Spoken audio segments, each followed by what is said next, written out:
Je suis psychologue clinicienne, psychothérapeute de formation. Je suis cofondatrice du Mali, effectivement, le mouvement alternatif pour les libertés individuelles. Toutes les libertés individuelles, nous défendons toutes les libertés individuelles. Ça va de la liberté d'expression, liberté d'opinion, à la liberté de conscience, en passant par la liberté de la presse, la liberté sexuelle, etc. Maintenant, effectivement, nous sommes plutôt connus par rapport à notre première action en 2009. Donc du coup, nous avons l'étiquette plutôt liberté de conscience et laïcité, ce qui est faux puisque nous mettons toutes les libertés individuelles au même plan. Donc, oui. Peut-être nous expliquer... Par rapport à l'action, peut-être. Oui, j'y viens. Donc voilà, étant donné que nous défendons toutes les libertés individuelles, au moment où nous avons mis en place ce mouvement, nous l'avons cofondé avec mon amie Zineb, journaliste, c'était la période de Ramadan 2009. Donc c'est vraiment une coïncidence de calendrier qui a fait que nous avons choisi la première action par rapport à la liberté de conscience, étant donné qu'il existe un article de loi au Maroc qui condamne à 6 mois de prison ferme toute personne appartenant à l'islam qui rompt le jeûne en public. Donc voilà, nous avons organisé un pique-nique symbolique. Malheureusement, la notion de symbolique n'est pas très bien comprise dans le monde arabo-musulman, surtout quand ça touche des tabous et que ça touche à la religion. Donc c'était vraiment pour cibler,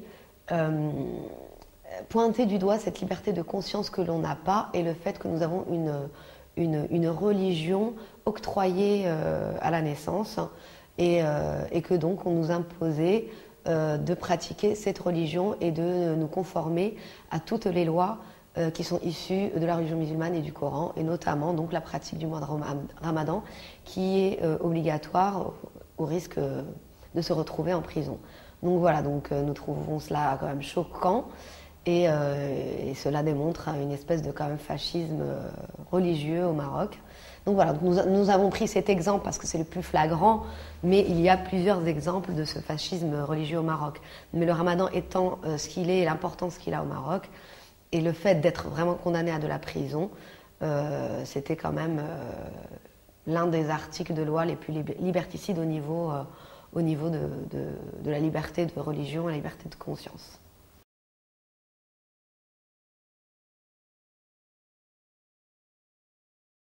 Deux jours avant le suicide de Amina,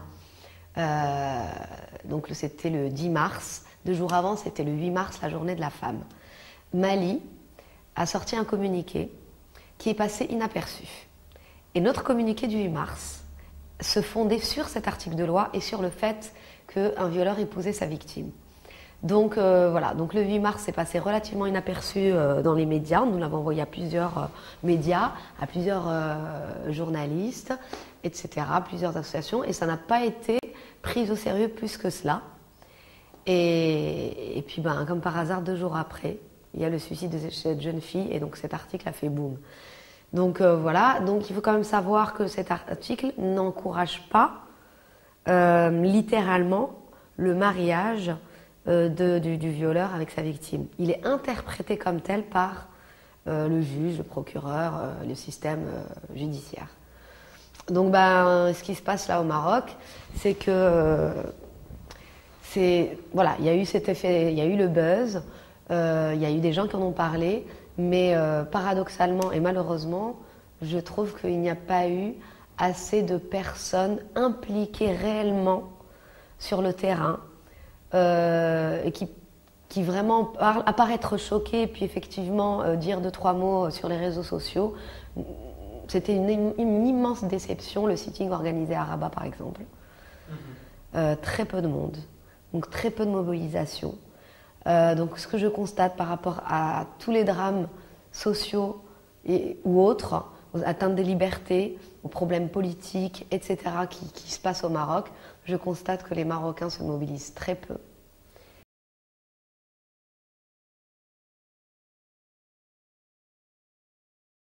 Déjà, je pense, je suis marocaine, mais je suis honnête, je pense que le Marocain n'a pas en lui cette âme de révolutionnaire, de militant, voilà. Je pense en général c'est cela. Deuxième chose, Si vous me parlez du 20 février par exemple, le fait que ce soit une monarchie et qu'il y ait cette adoration du roi d'une part, qu'il y ait une peur, une crainte d'autre part, du roi, du Makhzen, etc. Et troisième chose très importante, beaucoup de pression et d'intimidation de la part du Makhzen. Je suis installée au Maroc, je le vis, je le subis, et on est très peu nombreux, malheureusement, à pouvoir affronter cette peur et ces intimidations et à y faire face. Donc, par exemple, je fréquente beaucoup de personnes venant de milieux populaires, et ils ont reçu constamment, au quotidien, des menaces, des intimidations de la part du caïd, de la part de gens du Makhzen, de la part de la police. Donc ça va de menaces familiales à des menaces administratives. On va t'enlever ton agrément, etc. On ne va pas te donner les papiers dont tu as besoin. Et puis voilà. Donc du coup, ça a beaucoup influencé les militants du 20 février, d'une part. D'autre part, je pense que le fait qu'il y ait eu les islamistes au départ, cela fait fuir énormément de monde. Énormément de Marocains ne voulaient absolument pas, comme ils disaient, être main dans la main avec avec les membres du parti l'Adl al-Ihsan, Justice et Bienfaisance, puisqu'ils ne partagent absolument pas les mêmes idées. Et donc ça a fait fuir du monde. Donc il y a quand même donc plusieurs choses qui ont fait que le mouvement contestataire au Maroc n'a pas pris.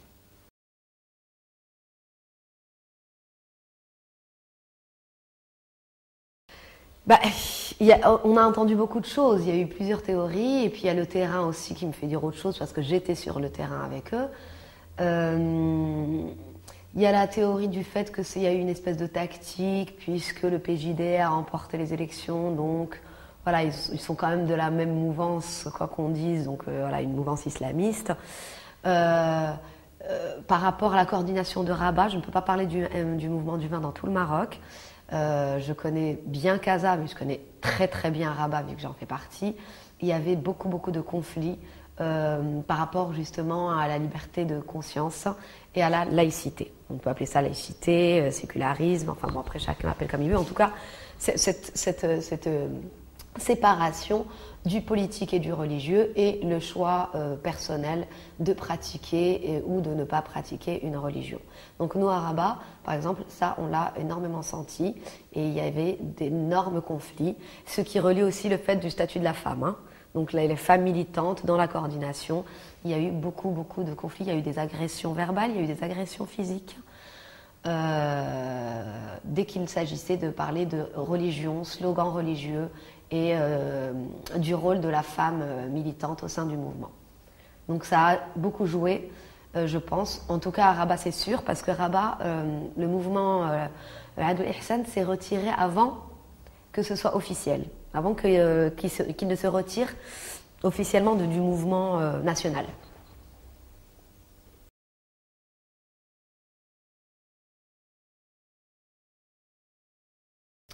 Alors effectivement, les revendications n'étaient pas très claires au départ, elles n'ont pas été mises sur papier vraiment comme il fallait. Elles ont été un peu dispersées et effectivement en fonction de chaque ville et chaque coordination. Tanger par exemple c'était très religion puisque la majorité de la coordination c'était la Adl al-Ihsan. Donc ils n'avaient forcément pas les mêmes revendications que Rabat où il y a plus de laïcs. Donc déjà voilà, le fait qu'il y ait cette dispersion au niveau des coordinations. Et puis effectivement, moi c'est ce qui m'a un peu déçue, connaissant donc mes idées et l'importance qu'a pour moi la notion de laïcité et de liberté de conscience. J'ai été un peu déçue de voir qu'effectivement au début, en général et particulièrement à Rabat, il était question de toutes les libertés individuelles dont celle-ci, liberté de conscience et laïcité. On le voyait d'ailleurs dans les slogans. Et que plusieurs membres ont retourné leur veste par tactique, par populisme, hein, j'ose le terme, pour caresser dans le sens du poil justement le mouvement, la personne qui nous a rejoints et la population pour avoir le plus de monde. J'ai souvent eu des conflits dans ce sens parce que je préfère être 50 et qu'on ait les mêmes idées, enfin en tout cas qu'on reste campé sur nos idées et sur nos revendications et qu'on en soit fier et voilà, plutôt que d'être 3000 pour juste se parler de nombre et dire on est 3000 et en fait on a un peu changé d'idéologie, on est devenu populiste pour justement rameuter du monde. Donc ça effectivement ça a été visible, je peux donner des exemples très concrets venant de militants donc libertaires et démocrates et progressistes. C'est aller dans les milieux populaires et les quartiers populaires pour justement toucher du monde, cibler les gens pour que voilà, qu'ils puissent rejoindre nos rangs. Et quand il y a l'appel à la prière, c'est arrêter tout de suite de dire les slogans. On était en pleine manif. Non, on arrête. Comme ça fait bien. Voilà, ça c'était nouveau. Voilà, par exemple. Et plein de petits exemples comme ça. J'ai personnellement subi, c'était pas très grave, mais certaines petites critiques quand il y a eu le mois de Ramadan. Parce que, voilà, justement, certains membres ont dit « Ah, c'est Ramadan, elle va encore remettre sur le tapis la problématique du Ramadan et de la liberté de conscience et de la laïcité, et ça va donner une mauvaise image du mouvement, etc. »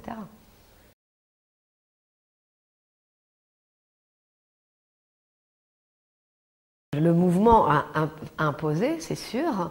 Mohamed VI ne voulait pas de révolution comme dans les autres pays. Maintenant, c'était des petites réformettes pour endormir le peuple. Malheureusement, le peuple marocain est pour la plupart analphabète, ce qui fait que l'analphabétisme entraîne une ignorance, c'est pas péjoratif, mais c'est une réalité de ce qui se passe. Le fait aussi qu'il soit adoré et idolâtré a permis à M6 d'empêcher toute révolution, puisqu'il a réussi à endormir le peuple à travers une espèce de constitution cocotte minute, et de toute façon, les gens ne l'ont même pas lu, mais pour eux, ça c'était très bien, puisque c'est le message qu'a fait passer le Marzen et la propagande marzenienne. Je pense que c'était une excellente tactique et qu'il a réussi, il faut être honnête, parce que du coup, des gens qui hésitaient certainement à rejoindre nos rangs, voire certains qui y étaient, on dit non, finalement, il a fait de très bonnes choses, cette constitution c'est très bien. Donc voilà, je pense que c'était bien calculé.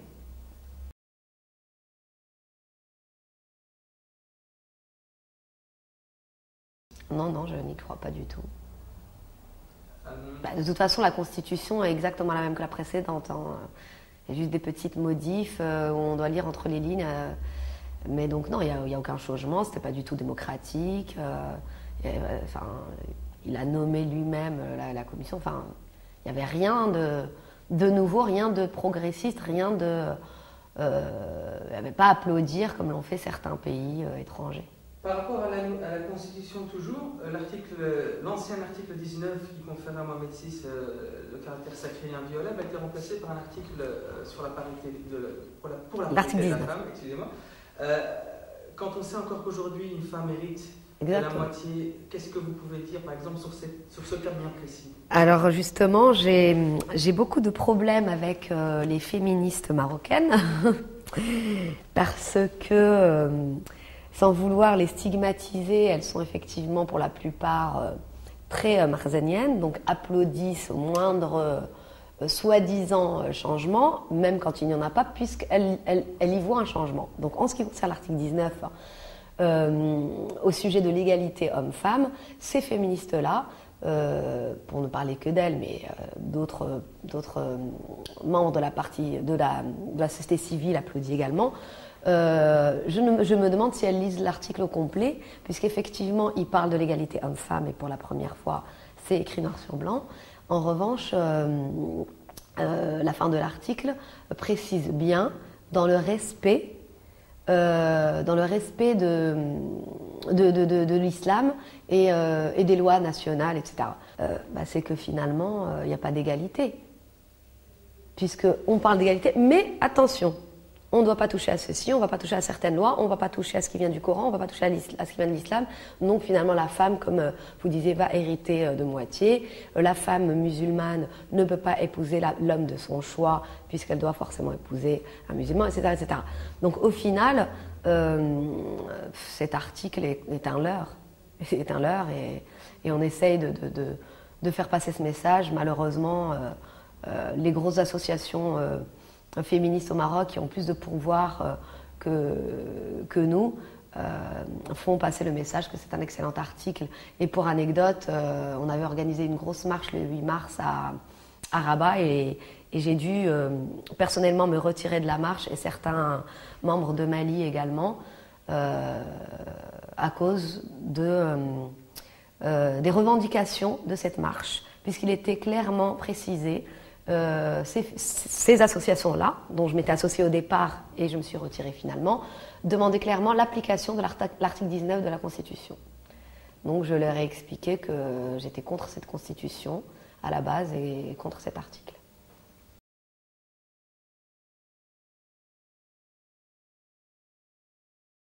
Ça régresse. En fait, pour donner une bonne image, Mohamed VI, au début de son règne, a effectivement ouvert certaines portes, notamment par rapport à la liberté de la presse. Et donc voilà, donc en 99, et c'est allé en dégringolant. Et 10 ans pile poil plus tard, en 2009, voilà, c'était l'apothéose. Et voilà, tout a commencé à ce moment-là, les problèmes des journaux, des condamnations, des procès, etc., des journaux qui ferment. Donc, écoutez, ça allait déjà de mal en pis, et depuis ce nouveau gouvernement, ça empire, puisqu'il y a eu des magazines étrangers, plusieurs, l'Express, le Nouvel Observateur, etc., Le Monde, enfin, des journaux espagnols, tous ceux qui ont de près ou de loin parlé de l'islam ou parlé de Mahomet ou diffusé une caricature, etc. Donc depuis le nouveau gouvernement, c'est pire. Maintenant, par rapport aux internautes et autres artistes qui s'expriment, effectivement, on voit bien qu'il y a un message clair que veut nous faire passer le Makhzen, qui est de se taire et qui est de nous museler. Le cas du rappeur Al-Haqd, par exemple, Mouad, en est un exemple flagrant, puisque après avoir été en prison pendant 4 mois et après nous être battus pour sa libération, voilà, il n'a pas fallu 2 mois avant de trouver encore une excuse bidon pour le remettre en prison. Et c'est vraiment un signal d'alarme du Makhzen. Il faut savoir que quand on fait des sittings ou des manifs, c'est exactement la même chose. Voilà, on n'a pas le droit de s'exprimer, de sortir, manifester, et la répression est bien là. Hein.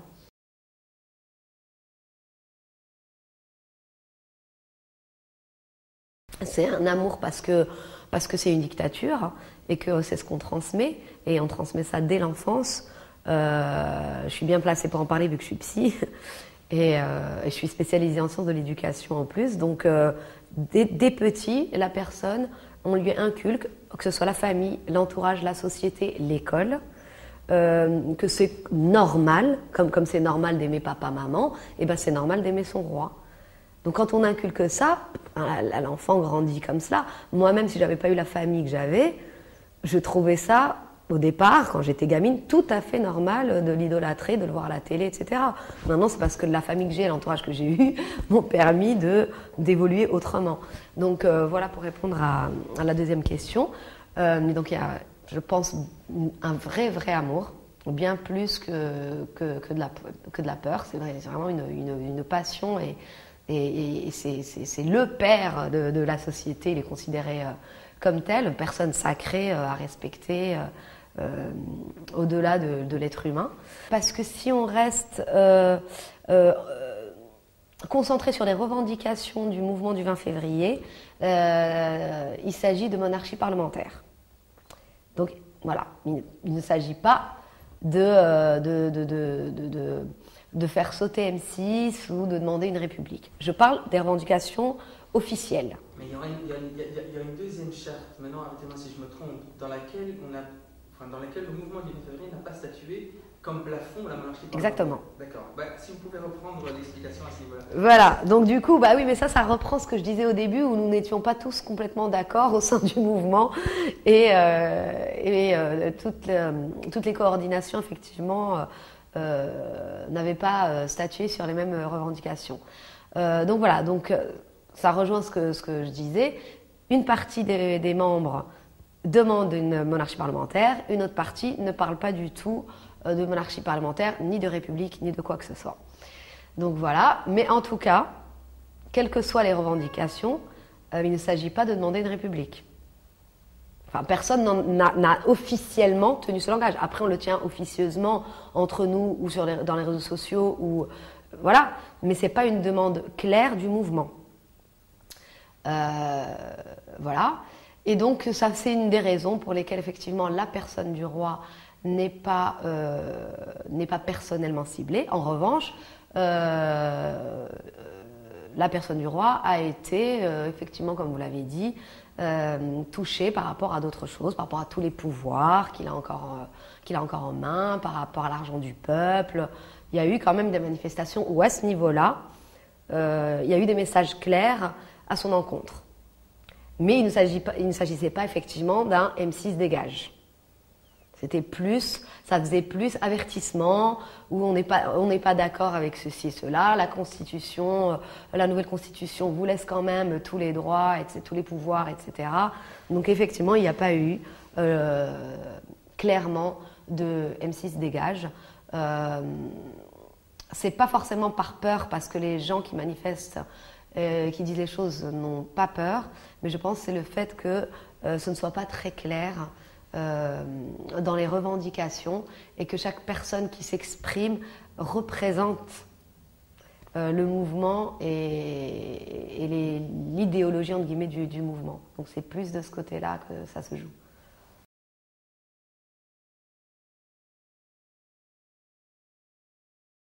Alors il est vrai que le Rif est une région à part, et qu'il y a beaucoup de personnes qui déconsidèrent cette région. Il ne faut pas oublier que les Rifins ont été ouvertement et clairement insultés par Hassan lors d'un discours. Donc les royalistes, qui sont très nombreux au Maroc, écoutent ce genre de discours, sont influencés par ce genre de messages. De toute façon, ces gens-là, royalistes, ne s'intéressent absolument pas à ce qui se passe au Maroc. Pour tout est beau, tout le monde est gentil. Donc les militants du mouvement du 20 février et autres sont solidaires des Tazaouis et autres citoyens marocains victimes de la répression du Marzen. En revanche, nous avons quand même beaucoup de critiques, parce que, par exemple, nous ne nous déplaçons pas en nombre sur place, en solidarité aux événements et aux victimes de ces événements, ou quand il y a des procès, etc. Donc ce n'est pas pour nous... ce n'est pas une excuse ou une justification, ce que j'ai envie de dire là, mais il y a beaucoup de gens qui n'ont pas les moyens financiers de se déplacer, il y a le temps, il y a la famille, etc. Donc c'est ce qui donne l'impression aux gens qui nous critiquent qu'on est détaché de ces événements-là, et qu'on reste concentré à ce qui se passe ou ce qui se passerait dans les grandes villes. On nous a fait ce reproche pour le Haqd. Maintenant, effectivement, le Haqd est à Casa et il est plus facile pour la plupart des personnes d'être à Casa. Ce n'est pas pour autant qu'on oublie ce qui se passe ailleurs. On essaie d'en parler le plus possible dans les réseaux sociaux, et dans les médias, et comme je le fais là. Ce qui se passe là-bas est quand même très très grave. Maintenant, si on n'est pas militant, ce que je trouve très triste dans ce pays, c'est que si on n'est pas activiste, si on n'est pas cyberactiviste, on n'est pas du tout au courant de ce qui se passe au Maroc parce que ce ne sont pas les chaînes nationales de propagande marzanienne et royaliste qui vont passer ce genre d'informations. Donc si on prend un Marocain de base, lambda, il n'est pas au courant de ce qui se passe dans ces régions-là, c'est sûr.